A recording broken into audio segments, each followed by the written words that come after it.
Hey everyone, it's Mel with California Tiny Homes on Wheels. I'm here standing in front of our 32 by 10 foot Hotel California model. It's about halfway through the build. I'm going to give you a quick update. Let's go take a look inside.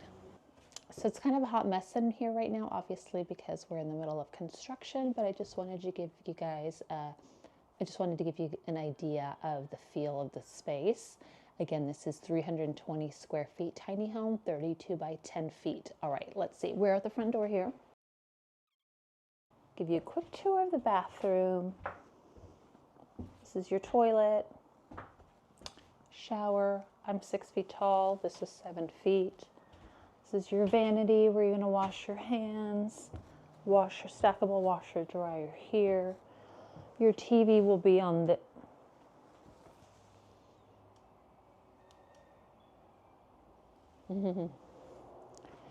TV will be on this wall here, which will swivel out so you can see it from the seating area, from your couch area, from your living room. This is going to be a loft space here with a staircase here.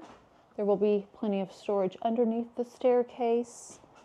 Your television goes here. It's going to swivel out because the seating area, your living room, will be here, okay?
And here we are back at the front door.